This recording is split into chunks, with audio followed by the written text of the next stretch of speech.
अस्सलाम वालेकुम viewers, welcome back to my channel the Foodie Moody. आज मैं बना रही हूँ चॉकलेट कपकेक्स विदाउट अवन। तो चलते हैं हम अपनी रेसिपी की तरफ। सबसे पहले मैंने ले लिया एक अदद बोल और उसमें मैंने 3 अदद एग वाइट यूज़ की है। यॉक को हमने फ़िलहाल सेपरेट कर लिया है, अभी नहीं डालेंगे इसमें। तो एग वाइट को हमने कॉन्टीन्यूसली 3 से 4 मिनट तक बीटर से करना है, अच्छे से बीट, ताकि फ्लफ़ी हो जाए और इसकी जो झाग होती है वो ऊपर आ जाए। तो यहाँ पे हमारा जो एग है वो बीट हो रहा है।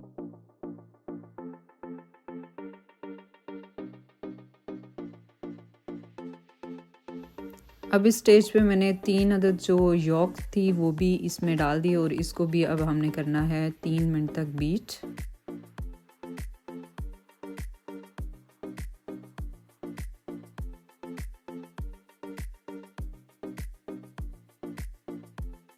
व्यूवर्स, इस स्टेज पे हम इसमें 1 कप डालेंगे शुगर का। मैंने आइसिंग शुगर यूज़ किया, आप रेगुलर शुगर भी यूज़ कर सकते हैं। और इसे हम 20 सेकंड्स के लिए करेंगे बीट। और फिर इसमें हमने डालना है 1 कप ऑयल, कोई भी ऑयल आप यूज़ कर सकते हैं, कुकिंग ऑयल। और इसको भी हमने 10 सेकंड्स के लिए बीट करना है जब ये अच्छे से मिक्स हो जाए। तो व्यूवर्स, अब मैंने ले लिया 1.5 कप मैदा और इसको मैंने पार्ट्स में डिवाइड कर दिया और साथ ही हाफ़ कप मैंने ले लिया कोको पाउडर। अब हम इसे डालेंगे इसमें और साथ ही मैंने ले लिया 1 टीस्पून बेकिंग पाउडर। इसे कर लिया अच्छे से मिक्स।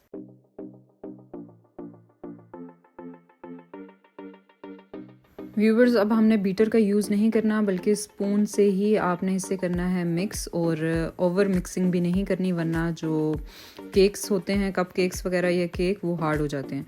तो अब जो रिमेनिंग हमारा मैदा रह गया था, अब वो हम इसमें डाल देंगे।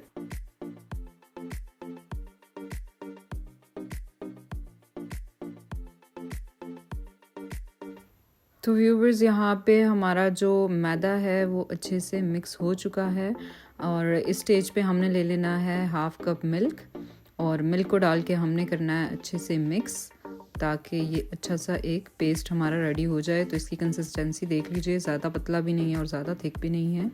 और फिर मैंने इसमें वनीला एसेंस के फ्यू ड्रॉप्स डाल दिए। तो व्यूवर्स, अब मैंने बेकिंग मोल्ड ले लिया है और इसमें 3 टेबल स्पून इसमें मिक्सचर डाला है। आपने 70% ही डालना है, रिमेनिंग ये फूलने के बाद फिल हो जाता है। तो यहाँ पे मैंने सारे मिक्सचर तो था सारा इसमें डाल दिया है। अब मैंने ले लिया था एक पैन और उसमें रख दिया था एक स्टैंड और 10 मिनट्स के लिए इसको मैंने पहले प्री हीट किया।